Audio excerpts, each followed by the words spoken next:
आप सभी का इस ऑनलाइन प्लेटफॉर्म पर स्वागत है। मैं राहुल सिंह सोलंकी आपको काइनेटिक थ्योरी एंड थर्मोडायनेमिक्स के अंदर पार्ट नंबर 27 अपन इसका लेकर आए हैं, जिसमें आज अपन न्यूमेरिकल्स करेंगे। और वो सारे न्यूमेरिकल्स आपके डिपेंड करते हैं मीन फ्री पथ, माध्य मुक्त पथ जो अपन ने पढ़ा था, फिर उसके बाद और अपन ने ये देखा था चीज़ें माध्य मुक्त पथ, फिर उसके बाद अपन ने सीपी माइनस सीवी, क्योंकि मैं आज चाह रहा हूँ आपको 2 या 3 न्यूमेरिकल करा दूँ, 2-3 न्यूमेरिकल आज की क्लास में। और एक अपन ने जो अभी इससे रिसेंटली 3 क्लासेज जो अपन ने पढ़ी थी उसमें अपने पास ये वैल्यूज आई थी, ट्रांसपोर्ट फेनोमिना 3 होते हैं अपने पास। एक तो नीटा विस्कोसिटी कोफिशिएंट आया था, मतलब श्यानता गुणांक कब आता है, जब किसी अणु के मोमेंटम का ट्रांसपोर्ट होता है, संवेग का अभिगमन, ठीक है। एक अपने पास आया था के, ऊष्मा चालकता गुणांक, थर्मल कंडक्टिविटी कोफिशिएंट के, मतलब जब किसी अणु का एक स्थान से दूसरे स्थान पर अभिगमन होता है, ट्रांसपोर्ट होता है, तो उसकी एनर्जी भी ट्रांसपोर्ट होती, एक आया था के। और एक अपन ने पढ़ा था डिफ्यूजन, विसरण, मतलब अणु के मास का ट्रांसपोर्ट, उसमें अपने पास विसरण गुणांक आया था डी। ये तीनों मैंने आपको पहले कहा था, अभिगमन गुणांक बहुत ही इंपॉर्टेंट टॉपिक है, यूनिट सेकंड आपकी कंप्लीट हो चुकी है और उसमें आपको ये यहाँ से न्यूमेरिकल आएगा, श्योर है। मतलब बड़ा क्वेश्चन भी आता है, 3 प्रकार का होता है अभिगमन, किसी अणु का जो ट्रांसपोर्ट होता है 3 प्रकार से हो सकता है, विस्कोसिटी उसके संवेग का अभिगमन, मोमेंटम का ट्रांसपोर्ट और उसकी एनर्जी का ट्रांसपोर्ट एंड उसके मास का ट्रांसपोर्ट। तो अपने पास यहाँ पर तीनों फॉर्मूले अपने निकाले, फिर अपन ने इन तीनों में रिलेशन देखे। इन तीनों में रिलेशन क्या होगा, तो एक रिलेशन अपने पास ये आया कि किसी गैस का अनुपात m के ऊष्मा चालकता गुणांक अपॉन स्थिर आयतन पर विशिष्ट ऊष्मा CV, इन तीनों का अनुपात किसके बराबर होता है, शांत गुणांक नीटा के बराबर है। मतलब न्यूमेरिकल सारे आपको यहीं से सोल्व करना है, मैंने आपको पहले भी ये चीज़ बताई, ठीक है। या एक अपने पास ये आया कि D यानी विसरण गुणांक रो गैस का घनत्व अपॉन नीटा, ये किसके बराबर होता है, 1 के बराबर। आप चाहो तो एक वैल्यू को उधर भेज सकते हो। अब आपको न्यूमेरिकल में क्या क्या दे रखा है क्वेश्चन में, एक क्वेश्चन मैंने आपको कल कराया जो पूरा इस पर डिपेंड था, इससे पहले वाली क्लास में ना पार्ट नंबर 26 में। एक आज क्वेश्चन कराऊंगा इस पे डिपेंड, मतलब हमेशा अपने को देखने गिवन क्या क्या चीज़ें क्या निकालना, तो इन दोनों फॉर्मूले से कहाँ है, बस ये दोनों फॉर्मूले अपने को न्यूमेरिकल में काम आएंगे। तो चलो आइए आज का अपन क्वेश्चन लिखते हैं। आज का अपना क्वेश्चन हो जाएगा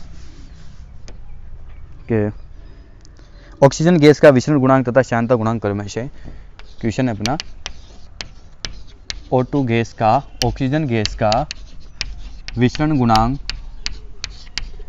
गुणांक तथा श्यानता गुणांक क्रमशः, ऑक्सीजन गैस का विसरण गुणांक तथा श्यानता गुणांक क्रमशः क्या क्या वैल्यू दे रही है अपने को, ऑक्सीजन गैस के विसरण गुणांक श्यानता गुणांक की 1.22 इंटू 10⁵, 1.22 इंटू 10⁵ मीटर स्क्वायर पर सेकंड, शांत गुणांक फॉर्मूला होता है मीटर स्क्वायर पर सेकंड। एंड एक वैल्यू है आपके पास 1.25 इंटू 10⁻⁻5 किलोग्राम मीटर पर सेकंड, 1.25 इंटू 10⁻⁻5 किलोग्राम मीटर पर सेकंड, ठीक है। एक वैल्यू आपको ये दे रखी, जहां पर अणु का औसत वेग है, जहां पर एक वैल्यू और अपने पास, जहां पर अणु का औसत वेग, एवरेज वेलोसिटी कितनी दे रही है आपको, औसत वेग जिसको अपन C बार लिखते हैं ना, वो आपको दे रहा 440 मीटर पर सेकंड, जहां पर अणु का औसत वेग 440 मीटर पर सेकंड है। तो ऑक्सीजन गैस का घनत्व तथा उसके अणु का माध्य मुक्त पथ ज्ञात करो। तो O2 गैस का घनत्व तथा उसका माध्य मुक्त पथ ज्ञात करो, घनत्व तथा माध्य, अच्छा इंपॉर्टेंट क्वेश्चन है, ऐसे इस टाइप के क्वेश्चन पूछता है आपको, तथा माध्य मुक्त पथ ज्ञात करो, ठीक है। बहुत ही अच्छा क्वेश्चन है, इस टाइप के क्वेश्चन जनरली आपको एग्जाम में पूछते हैं, जो मैंने आपको पहले ही बताया था, ठीक है। अब यहाँ से अपन को क्या क्या चीज़ निकालनी वो गिवन करेंगे, फिर उसके बाद अपन इसको सोल्व करेंगे। तो आइए सबसे पहले अपन देखते हैं, ये आपके पास है 1.9, क्या क्या चीज़ गिवन आप लिख लीजिए सॉल्यूशन के अंदर, क्या क्या चीज़ गिवन है। हाँ, ऑक्सीजन गैस का विसरण गुणांक, जिसको अपन किससे लिखते हैं, D से, पहले बताया मैंने आपको। विसरण गुणांक कितना दे रखा आपको, 1.22 इंटू 10⁵ मीटर स्क्वायर पर सेकंड, ठीक है। एक तो आपको ये मान दे रखा, और क्या देख रहा है आपको, तथा श्यानता गुणांक कितना दे रखा आपको, नीटा, क्या क्या चीज गिवन अपने पास, नीटा आपको दे रखा है 1.95 इंटू 10⁻⁻5 किलोग्राम मीटर पर सेकंड। ठीक है, ये आपको है। जहां पर अणु का औसत वेग, एक चीज और दे रही है आपको सी बार, औसत वेग आपको कितना दे रखा है 440 मीटर पर सेकंड। ये चीज आपको गिवन है। अब आपको निकालना क्या है, ऑक्सीजन गैस का घनत्व निकालना है और माध्यम मुक्त पथ, यानी घनत्व को मतलब अपन रो से लिखेंगे और माध्यम मुक्त पथ, ये रहा फॉर्मूला, डी दे रखा है, नीटा दे रखा है, रो ऐसे निकाल सकते हैं। तो अतः सबसे पहले अपन ये निकालेंगे घनत्व, फिर उसके बाद अपन निकालेंगे मीन फ्री पाथ। अतः O2 गैस का घनत्व कितना हो जाएगा, जिसको अपन रो से लिखेंगे, अपने पास फॉर्मूला होता है, क्या होता है फॉर्मूला, यहाँ से अपने को स्पेस चाहिए, इसको ऐसे लिख दिए, डी रो अपॉन नीटा बराबर 1, ये ऐसे फॉर्मूला होता है। ठीक है, आप चाहो तो नीटा को उधर भेज दीजिए, डी इधर आ जाएगा, तो आपके पास फाइनली रो बराबर कितना हो जाएगा, रो बराबर नीटा अपॉन डी। मान रख दीजिए आप, नीटा का मान कितना आपके पास, नीटा का मान है आपके पास 1.95 इंटू 10⁻⁻5 किलोग्राम मीटर पर सेकंड। ठीक है, अपॉन में डी का मान कितना आपके पास, डी का मान है 1.22 into 10⁻5 metre square upon second. ठीक है, 1.225 into metre square upon second, ये सारे मान अपन ने रख दिए यहाँ पर। ठीक है, अब जब आप इसको सोल्व करोगे तो सोल्व करते समय जो पावर कटेगी वो कट जाएगी। मैं सीधा आंसर लिख रहा हूँ ना, अब इनका रोल नहीं, अपने पास जो आंसर आ जाएगा वो आ जाएगा आपके पास रो बराबर 1.86, रो बराबर 1.86 किलोग्राम पर मीटर क्यूब। ठीक है, ये आपके पास आंसर आ गया। क्लियर, एक आ गया। अब अपने को निकालना है माध्यम मुक्त पथ, तो माध्यम मुक्त का फॉर्मूला एक सीधा अपन लिख सकते हैं। एक तो होता है अपने पास माध्यम मुक्त पथ का सूत्र क्या होता है, एक अपने को निकालना मीन फ्री पथ, माध्यम मुक्त पथ का सूत्र होता है लैम्डा बराबर 1/√2 पाई डी स्क्वायर एन, ये होता है। लेकिन अभी अपन ने जब विचरण गुणांक पढ़ा था ना, तब अपने पास माध्यम मुक्त पथ का सूत्र आया था डी बराबर 1/3 लैम्डा सी बार। तो अपन यहाँ से सीधा निकालेंगे, तथा माध्यम मुक्त पथ लैम्डा के लिए, तथा माध्यम मुक्त पथ जिसको अपन किस तरीके से लैम्डा।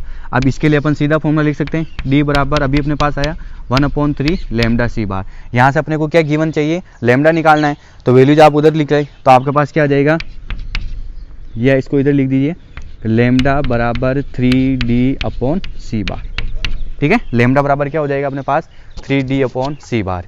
वैल्यूज अपने पास पता है, वैल्यूज रखिएगा आप, तो 3 ऐसे का ऐसे ही, ओके। डी की जगह आपके पास डी का मान ये रहा 1.22 इंटू 10⁻5 अपॉन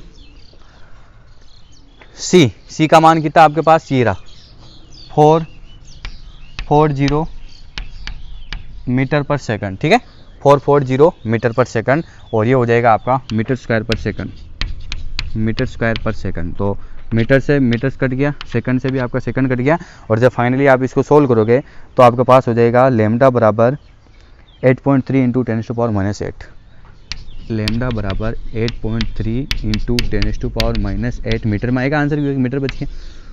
ये आपका आंसर, बस कुछ नहीं, माइंड लगाते गए अपन और पॉइंट टू पॉइंट अपन सोल्व करते गए और अपने पास इजी वे में आंसर प्राप्त हो गया। तो उम्मीद करूँगा कि आपको क्वेश्चन अच्छे से समझ में आ गया हो, और आप हर एक लाइन आपके सामने लिखी हुई है, तो आप आराम से इसको देखकर क्वेश्चन को सोल्व कर सकते हो। क्या क्या पूछा गया अपने को कि ऑक्सीजन गैस का घनत्व रो, पूरा फॉर्मूला अपन ने लिखा है यहाँ पर, ये अपन ने रो निकाले। ठीक है, और एक आपको पूछेगा यहाँ पर माध्यम मुक्त पथ जिसको अपन लैम्डा से लिखते हैं, तो लैम्डा भी अपन ने निकाल लिया। ठीक, तो ये आपका एक न्यूमेरिकल कंप्लीट है। अगला एक और क्वेश्चन करते हैं अपन। अगला न्यूमेरिकल हो जाएगा आपके पास कि लिखते हैं अपन कि 100 डिग्री सेल्सियस ताप पर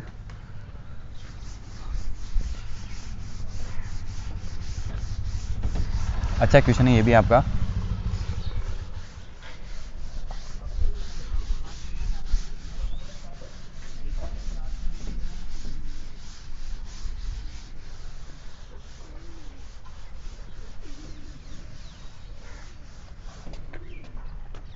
यस, क्वेश्चन लिखेंगे अपन कि 100 डिग्री सेल्सियस ताप पर हाइड्रोजन गैस दे रही है आपको। 100 डिग्री सेल्सियस ताप पर हाइड्रोजन गैस, एक अपने पास हाइड्रोजन गैस है। हाइड्रोजन के अणुओं के लिए, हाइड्रोजन गैस के अणुओं के लिए वर्ग माध्य, हाइड्रोजन गैस के अणुओं के लिए वर्ग माध्य मूल चाल, CRMS लिखते हैं अपन। CRMS हाइड्रोजन गैस के अणुओं के लिए वर्ग माध्य मूल चाल की गणना करो। हाइड्रोजन गैस के अणु के लिए वर्ग माध्य मूल चाल, जिसको अपन जनरली किस रिप्रेजेंट करते हैं, CRMS की गणना कीजिए। जहां पर आपको क्या क्या दे रखा है, H2 अणु का द्रव्यमान कितना दे रखा है आपको, मास, जिसको अपन स्मॉल m से रिप्रेजेंट करते हैं, वो आपको दे रखी value mass of hydrogen atom, वो आपको दे रखा है 3.35 इंटू 10⁻⁻27 kg। 3.35 इंटू 10⁻⁻27 kg, एक तो आपको ये वैल्यू दे रखी, ठीक है। और आपको क्या दे रखा है यहाँ पर, बोल्ट्जमान नियतांक दे रखा है, तथा बोल्ट्जमान नियतांक आपको कितना दे रखा है,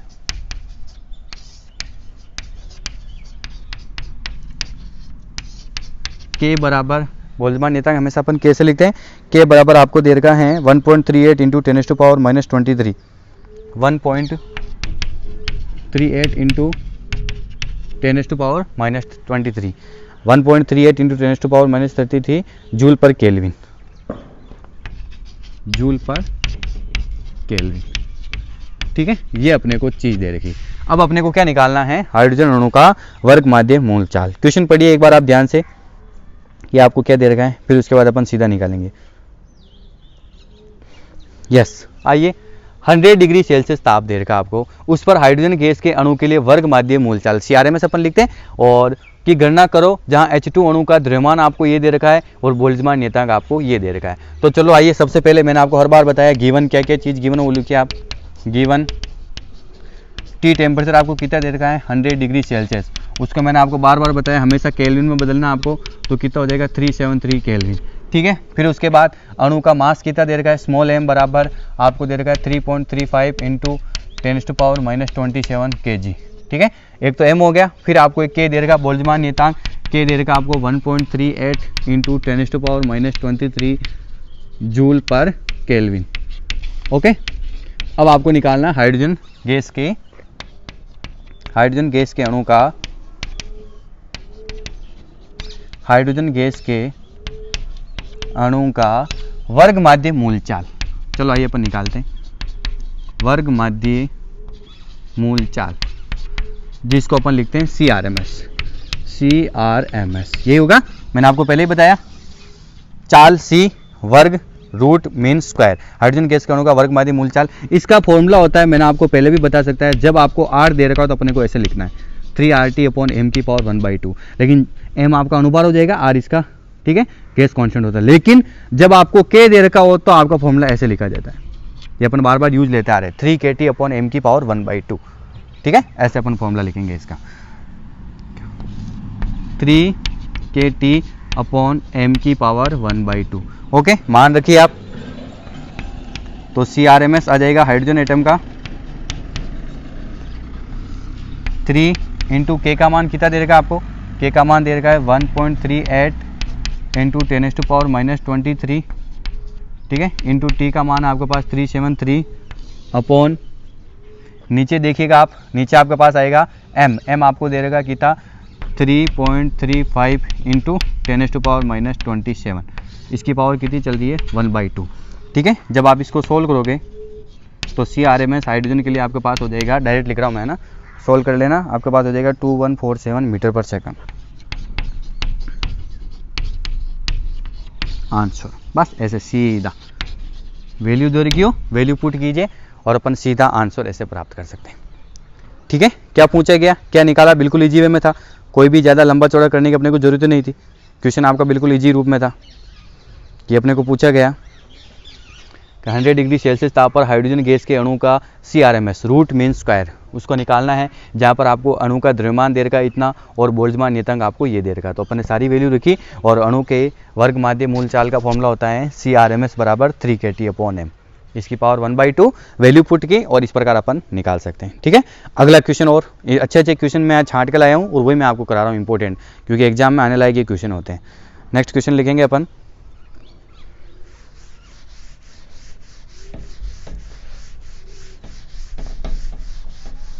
अगला क्वेश्चन हो जाएगा अपने पास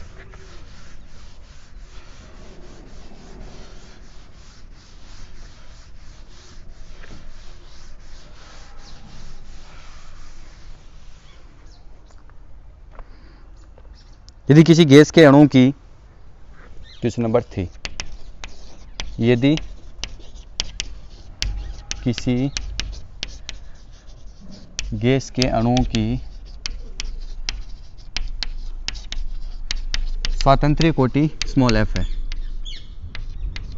स्वातंत्र्य डिग्री ऑफ फ्रीडम, यदि किसी गैस के अणु की डिग्री ऑफ फ्रीडम क्या है, f है। यदि किसी गैस के अणु की डिग्री ऑफ फ्रीडम आपको कितनी दे रखी, f है, तो सिद्ध करो कि उस गैस के लिए, तो सिद्ध करो कि, तो प्रूव डेट उस गैस के लिए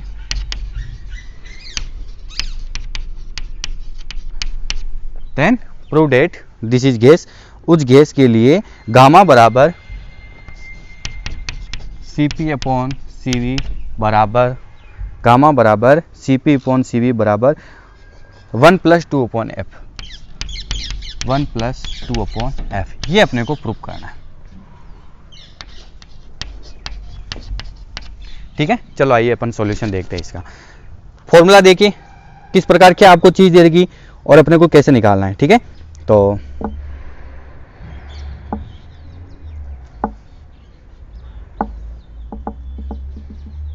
आइए कि यदि किसी गैस के अणु की डिग्री ऑफ फ्रीडम, पहली क्लास कराई थी मैंने आपको, स्वतंत्रता कोटि आपको कितनी, f से अपन लिखते हैं, तो सिद्ध करो कि उस गैस के लिए गामा, जो इन दोनों का अनुपात होता है Cp/Cv, वो कितना होता है 1+2f। तो आइए सॉल्यूशन कराते हैं अपन। सबसे पहले कि ऊर्जा समविभाजन नियम के अनुसार, ऊर्जा समविभाजन नियम के अनुसार, ऊर्जा समविभाजन नियम के अनुसार प्रत्येक अणु की स्वतंत्रता कोटि f में ऊर्जा, प्रत्येक अणु की स्वतंत्रता कोटि f में ऊर्जा अपन कैसे लिखते हैं, पहला आपको लिखा हुआ E बराबर F × 1/2 kT।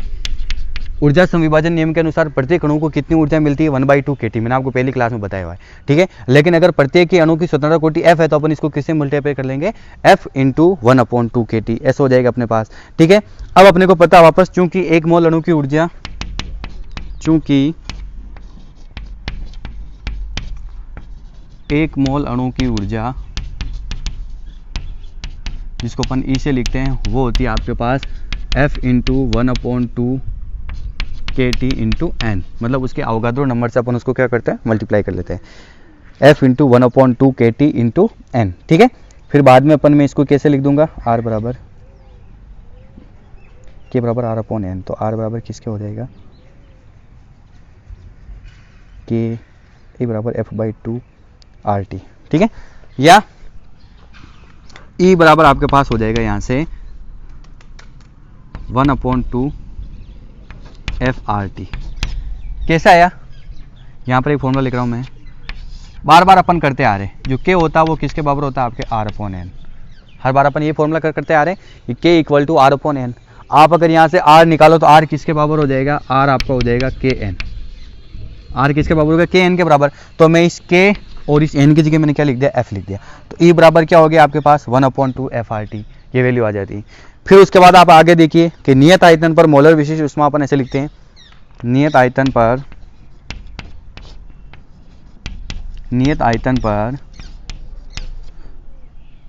Cv, समझ आना, मोलर विशिष्ट ऊष्मा बराबर dE/dt। भाई इसका आपको क्या करना है, T के सापेक्ष अवकलन करना है, तो बराबर कितना हो जाएगा 1/2 FR। क्लियर, ऐसे लिख सकते हैं अपन, नियत आयतन पर मोलर विशिष्ट ऊष्मा आपकी कितनी होगी 1/2Fr। अब अपने को पता, देखिए मेयर रिलेशन क्या कहता है, मेयर संबंध, मेयर संबंध क्या कहता है, Cp माइनस Cv बराबर R, ठीक है, या यूं कहे तो अपन इसको लिख सकते हैं कि Cp बराबर Cv प्लस R, ठीक है। तो आपके पास Cv कितना आया Fr/2, या अपन ऐसे लिख सकते हैं 1/2 Fr प्लस R, ये लिख सकते हैं अपन 1/2 Fr प्लस R। तो आप अगर यहाँ से कॉमन ले लीजिए तो आपके पास Cp बराबर कितना हो जाएगा, Cp बराबर हो गया आपके पास 1/2 F प्लस 1R, ये हो गया F/2। आप इसको चाहो तो ऐसे भी लिख सकते हो F/2 प्लस 1। देखिए Cp और Cv दोनों निकाल लिया अपन ने, ठीक है। Cv कैसे निकाला, नियत आयतन पर Cv क्या होता है dE/dt, उस ऊर्जा का T के सापेक्ष क्या करना आपको अवकलन करना है। तो dE/dt क्या, तो अपने पास क्या हो गया 1/2 Fr। फिर उसके बाद अपने को पता है मेयर संबंध अपने पढ़ा हुआ पहली क्लास, देखना आप कि Cp माइनस Cv बराबर R। तो यहाँ से अगर Cp लिखेंगे तो Cp बराबर क्या हो जाएगा Cv प्लस R, Cv का मान रखा और फाइनली अपने पास Cp आ गया। तो अब अपने को पता है कि गामा बराबर क्या होता है Cp/Cv, ठीक है। तो मान रखिए आप, सबसे पहले इसका मान रखेंगे अपन F/2 प्लस 1 R बराबर Cp का लिख दिया, अपॉन में Cv का लिखा जाएगा F1/2 Fr, 1/2 Fr, ठीक है। तो ये आपका R से R कट गया, क्लियर, आपका R से R कट गया। अब आपके पास क्या बचा उसको आप देखिएगा, सेट कीजिए आप इसको 1/2 Fr, 1/2 F बचा हुआ है, आप चाहो तो इसको ऊपर भी ले जा सकते हो, ठीक है। तो 2/F हो जाएगा, अगर आप इसको लिखना चाहो ऐसे तो आपके पास क्या हो जाएगा, ये तो F/2 प्लस 1 और ये आपका ऊपर जाके कितना हो जाएगा 2/F, ठीक है। तो आपके पास क्या हो जाएगा गामा बराबर Cp/Cv बराबर, सोल्व कीजिए आप, जब इसको आप अंदर भेजोगे तो एक की जगह तो क्या हो जाएगा 1 प्लस 2/F, ये होगा 1 प्लस 2/F HP।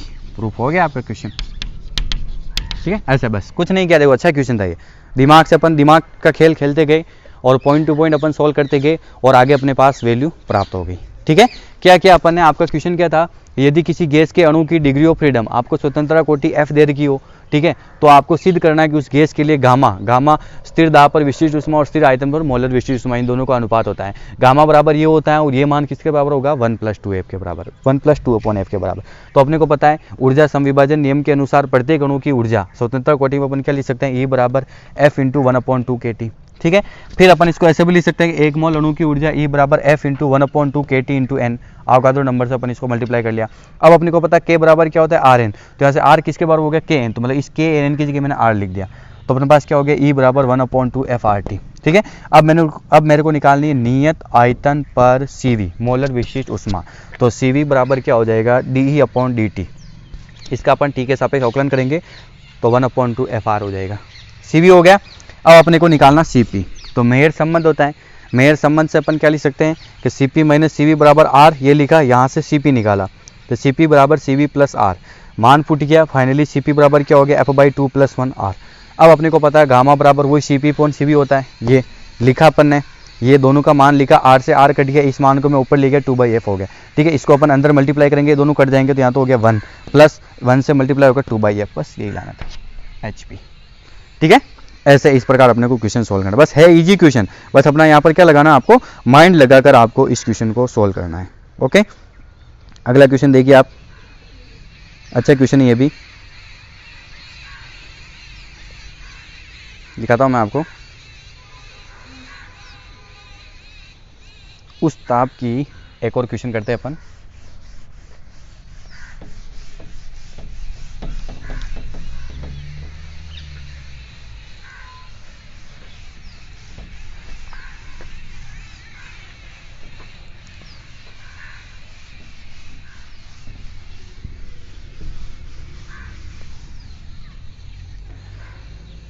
उस ताप की सेंटीग्रेड में गणना कीजिए। क्वेश्चन नंबर 4,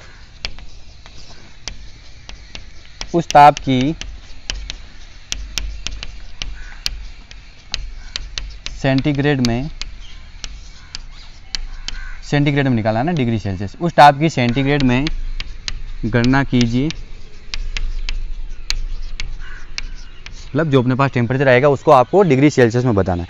उस ताप की सेंटीग्रेड में गणना कीजिए जिस पर किसी गैस के अणु के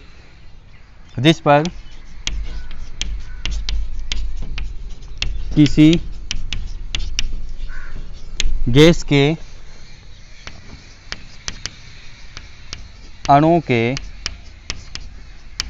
वर्ग माध्य मूल चाल CRMS, वर्ग माध्य मूल चाल, जिसको अपन लिखते हैं CRMS, रूट मीन स्क्वायर। ठीक है, किसी गैस के अणु के वर्ग माध्य मूल चाल का मान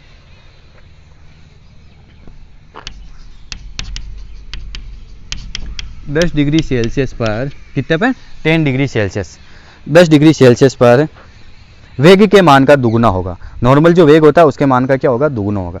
10 डिग्री सेल्सियस पर वेग के मान का दुगुना होगा। बहुत अच्छा क्वेश्चन है, ध्यान रखिएगा, दुगुना होगा, ट्वाइस होगा। ठीक है, आप चाहो तो इसको वेग भी लिख सकते हो, वेग और चाल दोनों सेम होते हैं। तो अपने को ये चीज़ बतानी है कि कौन से टेम्परेचर पर, जब वो टेम्परेचर आपका डिग्री सेल्सियस में हो, इस कंडीशन में किसी गैस के अणु का जो वर्ग माध्य मूल वेग है वो 10 डिग्री सेल्सियस पर वेग का क्या हो जाता है, नॉर्मल जो वेग होता है ना उसका क्या हो जाएगा, डबल हो जाएगा। तो सबसे पहले आपको पता है वर्ग माध्य मूल वेग का फॉर्मूला, यहाँ पर अपन क्या लिखेंगे, सॉल्यूशन CRMS, वर्ग माध्य मूल वेग का 3RT/m बताया था मैंने। इस फॉर्मूले को अपन दो प्रकार से लिख सकते हैं। अगर K हो तो यहाँ पर क्या हो जाएगा, small m, mass of molecular, अणु का क्या हो जाता है, द्रव्यमान हो जाएगा। लेकिन अगर आपको गैस का अनुभार दे रखा हो तो अपन क्या लिखते हैं, R लिखते हैं। ठीक है, ये अपने को पता है। और अपने को जनरली दे रखा है 10 डिग्री सेल्सियस पर, T बराबर 10 डिग्री सेल्सियस, तो यानी 273 + 10 = 283 केल्विन। ये है कि T बराबर क्या होता है, 10 डिग्री सेल्सियस पर अपने पास जो CT है ना वो डबल हो जाता है 2 CRMS।